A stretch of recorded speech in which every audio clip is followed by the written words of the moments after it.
आदाब नाज़रीन, आप देख रहे हैं एनएन चैनल में। अनीस फातिमा पेश है खबरनामा। वज़ीर दाखिला मोहम्मद महमूद अली ने कहा कि मुल्क भर में असरी पुलिस स्टेशन तेलंगाना की तरह किसी भी रियासत में मौजूद नहीं है। मोहम्मद महमूद अली ने ज़िले संगारेड्डी में असरी पुलिस स्टेशन का इफ्तिताह अंजाम दिया। इस मौके पर खिताब करते हुए उन्होंने कहा कि वज़ीर आला के चंद्रशेखर राव ने तेलंगाना की तश्कील के बाद रियासत भर में नए कमिश्नर ऑफिस SP ऑफिसर्स ने असरी पुलिस स्टेशन कायम करने के इक़दामात कर रहे हैं और रियासत भर में पेट्रोलिंग गाड़ियों के लिए 700 करोड़ रुपए मंजूर किए गए हैं, जिसकी वजह से फ़ोन करने के अंदरून 5 मिनट पुलिस पहुंच जाती है। तेलंगाना पुलिस सेंट्रल पुलिस की हैसियत से बेहतर खदमात अंजाम दे रही है।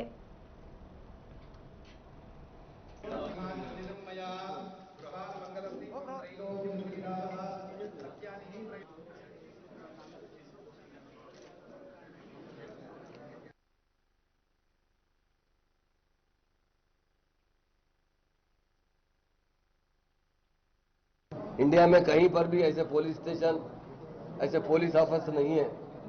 हमारे सीएम साहब ने तेलंगाना बनने के बाद पुलिस डिपार्टमेंट को बड़ी अहमियत दी और बहुत अच्छा बजट सैंक्शन किया। उस बजट से नए नए पुलिस स्टेशन बनाए जा रहे हैं, नए SP ऑफिस बनाए जा रहे हैं, कमिश्नर ऑफिस बनाए जा रहे हैं। सीएम साहब ने तेलंगाना बनने के बाद एडमिनिस्ट्रेशन को सुधारने के लिए नए 23 डिस्ट्रिक्ट बनाए। अब टोटल हमारे पास 33 डिस्ट्रिक्ट काम कर रहे हैं, जिसकी वजह से एडमिनिस्ट्रेशन बहुत अच्छा है। इंडिया में हमारी पुलिस नंबर 1 पुलिस की तरह काम कर रही है। हमारे सीएम साहब ने 700 करोड़ रुपए सैंक्शन किए थे पेट्रोलिंग के कार्य के लिए। आज हमारी पुलिस को जहां भी आप 100 डायल करेंगे 5 से 7 मिनट के अंदर हमारी पुलिस पहुंच जाती है। पुलिस के लिए हम बहुत, जो हमारी पुलिस के तरफ से ही हर चीज़ का डेवलपमेंट आता है। जब लैंड ऑर्डर अच्छा होता है तो यकीनन वो स्टेट में डेवलपमेंट बहुत आता है। हम हमारे ऑनरेबल सीएम साहब का दिल की गहराई से शुक्रिया अदा करते हैं और हमारे पुलिस डिपार्टमेंट के तमाम अहदेदारों को मुबारकबाद देते हैं कि जिस तरह वो लोग काम कर रहे हैं। इंडिया में नंबर 1 पुलिस है तो तेलंगाना पुलिस है, और फ्रेंडली पुलिस है तो तेलंगाना पुलिस है। शी टीम्स लेडीज के लिए हमारे सीएम साहब ने शी टीम को फॉर्म किया, भरोसा सेंटर को कायम किया, जिसकी वजह से यकीनन अवाम में भरोसा है। आज तेलंगाना की अवाम पुलिस डिपार्टमेंट से बहुत खुश है और पुलिस जो हमारी फ्रेंडली पुलिस है उसके लिए लोगों में। रियासत में नकली बीजों की फरोख्त के खिलाफ ठोस इक़दाम के सिलसिले में रियासी वज़ीर ज़राअत सिंगिरेड्डी निरंजन रेड्डी और रियासती DGP रियासती ज़राअत के सेक्रेटरी रघुनंदन राव ने पुलिस के सीनियर अहदेदारों और ज़राअत के अफसरान के साथ वीडियो कॉन्फ्रेंसिंग के जरिए तबादले ख्याल किया। इस मौके पर वज़ीर सिंगिरेड्डी ने कहा कि नकली बीजों की फरोख्त मेहनती किसानों के लिए खतरा बन चुके हैं। वज़ीर ज़राअत ने किसानों को नकली बीज फराहम करने वाली कंपनियों के खिलाफ सख्त कार्रवाई का इंतबाह दिया है। उन्होंने कहा रियासत में नकली बीजों की रोकथाम के लिए ठोस लाहेअमल से मुताल्लिक़ बातचीत की गई है।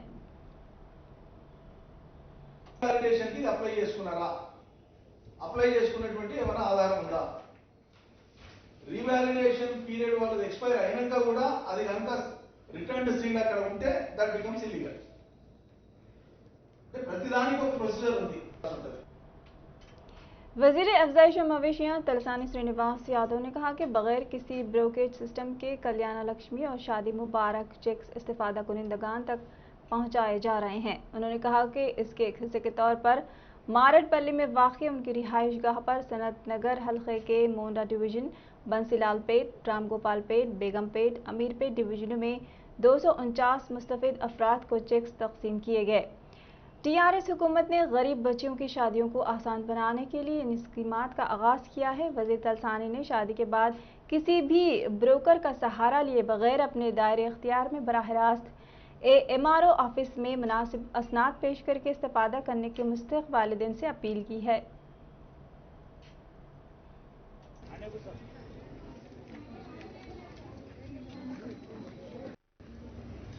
गौरव मुख्यमंत्री गारू పేదరికంలో మధ్యతరగతి కుటుంబాల్లో ఉన్నటువంటి వాళ్ళందరినీ దృష్టిలో ఉంచుకొని ఒక గొప్ప కార్యక్రమానికి శ్రీకారం చుట్టింది మీ అందరికీ తెలిసిందే. ఈ రోజు భారతదేశంలో ఇటువంటి కార్యక్రమాలు ఎక్కడ లేవు. అంటే ఒక ఆడకూతురు పెళ్లికి ఎదుగుతున్నటువంటి మన గ్రామాలలో కానీ పట్టణాలలో కానీ హైదరాబాద్లో కానీ ఈరోజు ఆ కుటుంబాల జీవన ప్రమాణాలు వాళ్ళకు ఉన్నటువంటి ఆర్థికపరమైనటువంటి ఇబ్బందులు దృష్టిలో ఉంచుకొని ఎదుగుతున్నటువంటి బిడ్డ కావచ్చు, మర్మరాలు కావచ్చు, వాళ్ళ పెళ్లి చేయాలంటే ఈరోజు చాలా కష్టతరమైనటువంటి సందర్భాలను చూస్తున్నాం. అంటే అప్పు చేయడం, లేదంటే ఇల్లుంటే ఇల్లు గిరు పెట్టడం, బ్యాంక్ లోన్ తీసుకోవడం, ఇట్లా రకరకాలుగా ఇబ్బందులు పడతారు.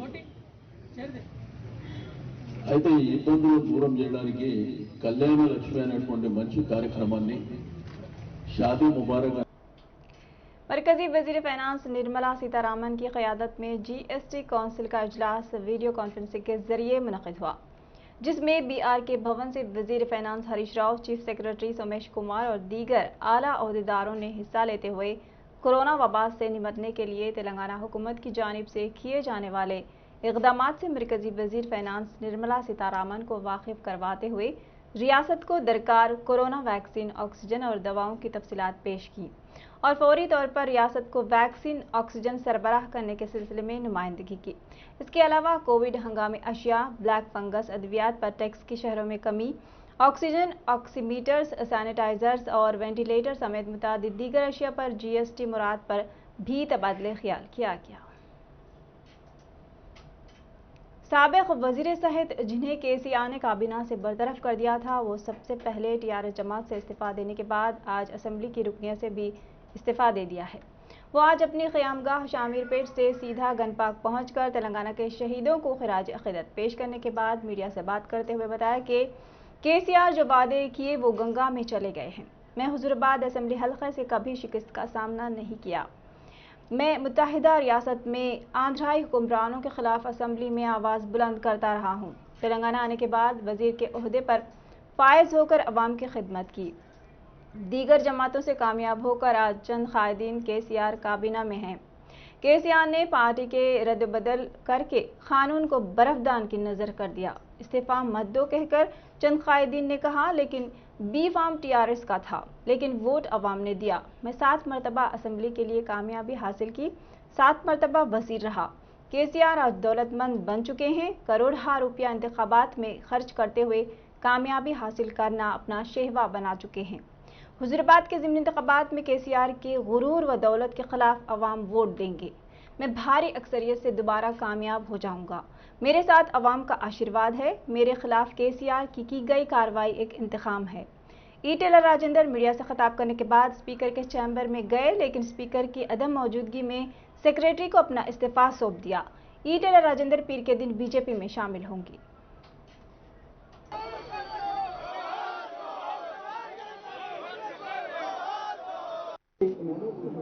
ఇవ్వడం జరిగింది.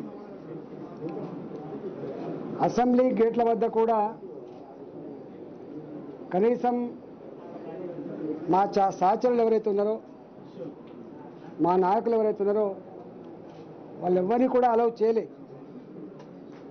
చివరికి ఎంత నియంతృత్వం అంటే ఇక్కడ గతంలో ఉన్న పార్లమెంటరీ ప్రాక్టీసెస్ని కానీ, గతంలో ఉన్న సాంప్రదాయాలను కానీ తుంగలో తొక్కి ఇక్కడ అమలవుతున్న సాంప్రదాయాలు, ఇక్కడ అమలవుతున్నటువంటి చట్టాలు KCR గారి కనుసన్నలలో KCR గారి ఇష్టం మేరకు జరిగేటి కాబట్టి కనీసం గేట్ల దగ్గర మా సహచరులను కూడా అలౌ చేయలే. చివరికి మా సహచర శాసనసభ్యుడు पेट्रोल और डीजल की कीमतों में इजाफे के खिलाफ शहरदाबाद के मुनस्सलिपुरम में लॉरी ओनर्स एसोसिएशन की जानिब से एहतजाजी रैली निकाली गई। इस मौके पर इन एहतजाजी मुजाहिरीन ने अपने हाथों में प्ले कार्ड्स थामकर पेट्रोल और डीजल की कीमतों में फौरी कमी करने का मुतालबा किया और अपने मुतालबे की हिमायत में नारेबाजी की। वाज़ेह है कि मरकज़ी हुकूमत की जानिब से मुसलसल पेट्रोल और डीजल की कीमतों में इजाफे के खिलाफ मुजाहिरे जारी हैं। इस सिलसिले में वनस्थलीपुरम ऑटो नगर के विजयवाड़ा कौमी शाहराह पर तेलंगाना लॉरी एसोसिएशन के ज़ेर एहतमाम पेट्रोल और डीजल की कीमतों में कमी का मुतालबा करते हुए ज़बरदस्त एहतजाज किया गया। इस मौके पर एहतजाजियों ने मीडिया को बताया कि मरकज़ी हुकूमत पेट्रोल और डीजल की कीमतों में बेतहाशा इजाफा करते हुए आम शहरी पर माली बोझ आयद कर रही है।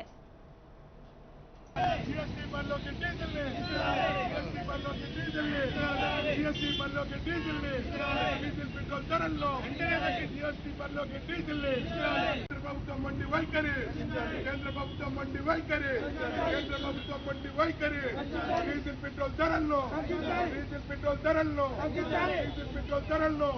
జిఎస్టీ పరిలోకి 2014లో యూపీఏ ప్రభుత్వం అధికారంలో ఉన్నప్పుడు అంతర్జాతీయ మార్కెట్లో క్రూడ్ ఆయిల్ ధర $130గా ఉండే. అప్పుడు యూపీఏ ప్రభుత్వం మన్మోహన్ సింగ్ ఆధ్వర్యంలో ఉన్నటువంటి ప్రభుత్వం డీజిల్ని కేవలం ₹60 దాటకుండానే భారతదేశం అంతా అమ్మింది.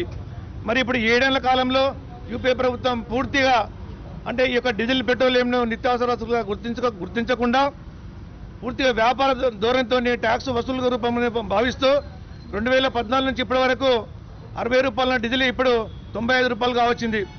అంటే అప్పుడు డీజిల్లో ఇంటర్నేషనల్ మార్కెట్కు దిగుమతి చేసుకున్న డీజిల్లో ఓన్లీ 12% మాత్రమే ట్యాక్స్ ఉండేది. ఈరోజు యూపీఏ ప్రభుత్వం ఈరోజు పెట్రోలియం డీజిల్ అమ్మకాల్లో సుమారు ₹60 పైగానే ఈ ట్యాక్స్ రూపేణా వసూలు చేస్తున్నది. అంటే ప్రభుత్వం ఎంత నిర్లజ్జగా కేంద్ర రాష్ట్ర ప్రభుత్వాలు వసూలు రాబట్టి విషయం. इस माह 8 जून को हुए रियासती काबीना के इजलास में नए रेशन कार्ड्स की मंजूरी का काबीना ने फैसला लिया था। अब सिर्फ साबिक़ा में दरख्वास्त देने वाले अफराद की दरख्वास्तों की एक्सवी की जा रही है। हुकूमत ने हुकाम को हिदायत जारी की कि नए राशन कार्ड के लिए दरख्वास्तों को कबूल ना करें। काबीना के फैसले के बाद नए राशन कार्ड के लिए अवाम 3 दिन से मी सेवा तहसील ऑफिस पर कतार लगा रही है। हुकाम ने अवाम से कहा है कि राशन कार्ड के लिए नई दरख्वास्तों को कबूल नहीं किया जा रहा है। अब साबिक़ में जो अफराद दरख्वास्तें दी हैं क्या उन्हें राशन कार्ड हासिल होगा या नहीं, तजस्सुस पाया जाता है। 5.63 लाख दरख्वास्तें तातुल का शिकार हैं। हुकूमत सिर्फ 4.46 दरख्वास्तें तातुल हैं कह रही हैं। तेलंगाना में खानगी कॉरपोरेट दवाखानों ने कोरोना को कमर्शियल में तब्दील करते हुए लाखों रुपए की लूट खसोट को अपना शहवा बना चुके हैं। हुकूमत की नाअहली और चंद दवाखानों पर अवामी शिकायत के बावजूद हुकूमत ने इन दवाखानों के लिए लाइसेंसेस की तजदीद कर दी। अफसोस की बात है कि कॉरपोरेट दवाखाने रकम की मुकम्मल अदायगी के बगैर नाशों को तक नहीं दे रही हैं। आज के वाक़े में मेडचल जिले के कीसरा मंडल की निकिता नामी खातून बंजारा हिल्स के स्टार हॉस्पिटल में इलाज के दौरान मौत हो गई थी। खानदान के अफराद ने अभी तक दवाखाने को 12,50,000 रुपये की फीस अदा करने के बावजूद दवाखाने के इंतजामिया मजीद 3,50,000 रुपये अदा करने का मुतालबा कर रहे हैं। परेशान हाल खानदान सड़क पर आ चुका है, हुकूमत से मदद की अपील की है। शहर हैदराबाद के बोलारम में वाक़िए मिलिट्री इंजीनियरिंग कॉलेज के तलबा की पासिंग आउट परेड का इनेकाद अमल में आया। इस मौके पर विंग कमांड नारायण मेहमान खुसूसी की हैसियत से शिरकत करते हुए पासिंग आउट परेड की तकमील करने वाले तलबा की सलामी ली। 23वें बैच से ताल्लुकने वाले कैडेट्स ने पासिंग आउट परेड में हिस्सा लिया। बीजेपी के सीनियर कायद और साबिक एमएलए एनवीएस प्रभाकर ने इल्जाम लगाया कि अराजियात पर नाजायज कब्जाजात में वजीर केटीआर की टीम शामिल है।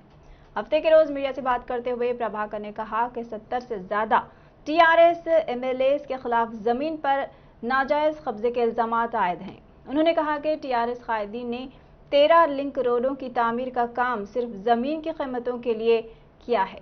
रियासत में केटीआर की टीम हर जमीन के लेन देन के पीछे शामिल है।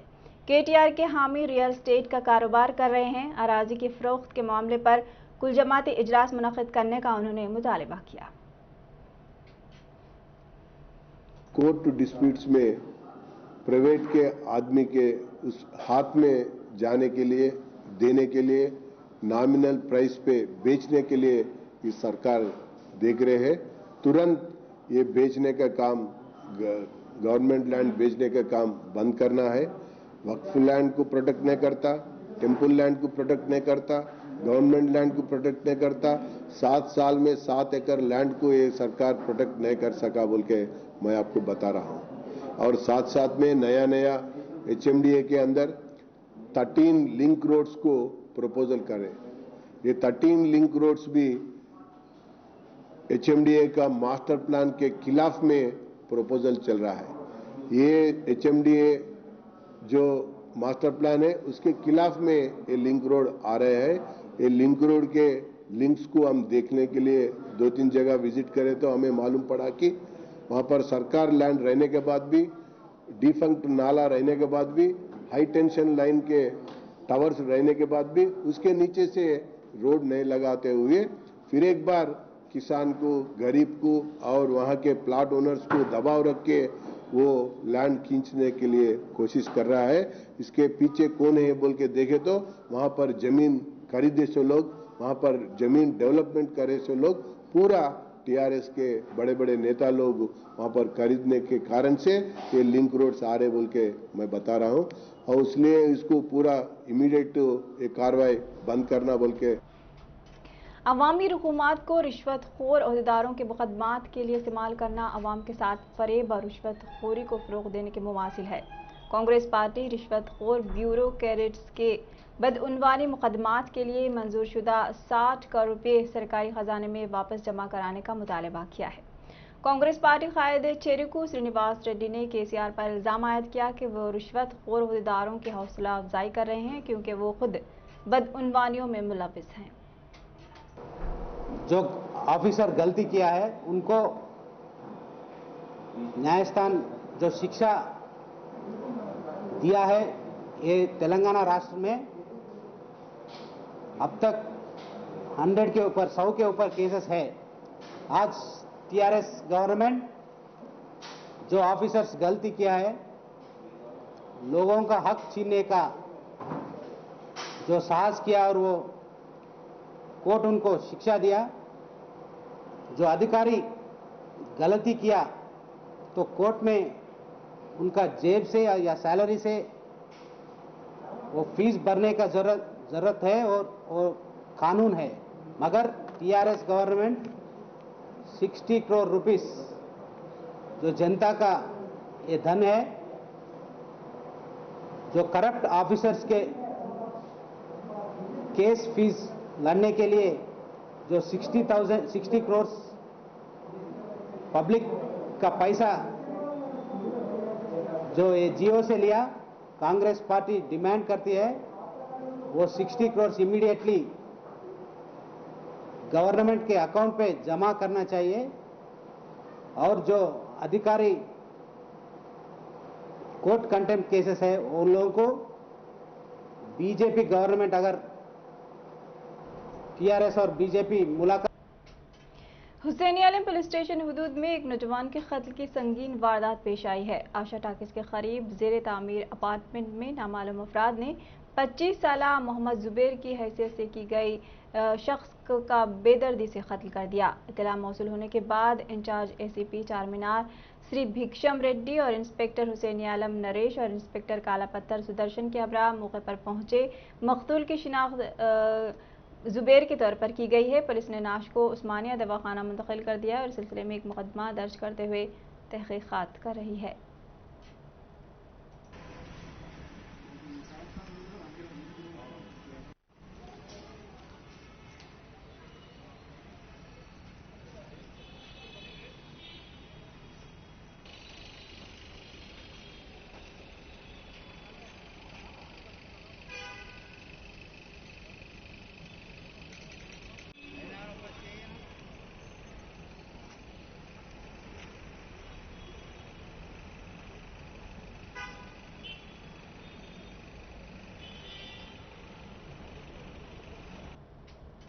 राचकुंड कमिश्नर महेश भगवत ने कहा कि नकली बीज फरोख्त करने वालों के खिलाफ सख्त कार्रवाई की जाएगी। उन्होंने एक प्रेस कॉन्फ्रेंस में बताया कि नकली बीज फरोख्त करने वाले दुकानात पर छापे मारे गए हैं। हयातनगर वनस्थलीपुरम पुलिस स्टेशन हुदूद में भी नकली बीजों की दुकानों पर छापे मारे गए। हयातनगर में 60 लाख नकली बीज जब्त हुए हैं। कपास, मिर्च और मूंगफली के नकली बीज फरोख्त किए जा रहे थे।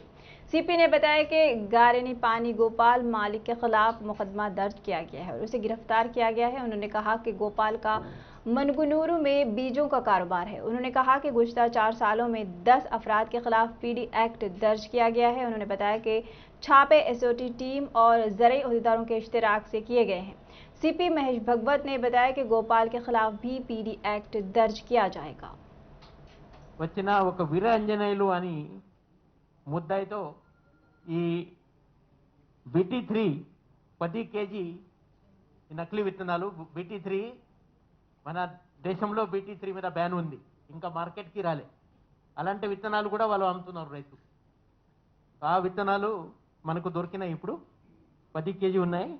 తర్వాత 17 ఈ బస్తాలు పెద్ద చూడొచ్చు అక్కడ, దాంట్లో 527 पैकेट्स ఉన్నాయి. जिले संगारेड्डी पटानचेरू मंडल के नेशनल हाईवे के करीब पेश आए सड़क हादसे में खान की तेज रफ्तार बेकाबू बस ने 2 मजदूरों को कुचल दिया, जिसके नतीजे में वो बरसरी मुखाही हलाक हो गए। बताया जा रहा है कि HMW के मजदूर हैं। इतला के बाद मौके पर पहुंची पुलिस ने लाशों को पोस्टमार्टम के लिए दवाखाना मुंतकिल कर दिया और इस सिलसिले में एक मुकदमा दर्ज करते हुए तहकीकात कर रही है।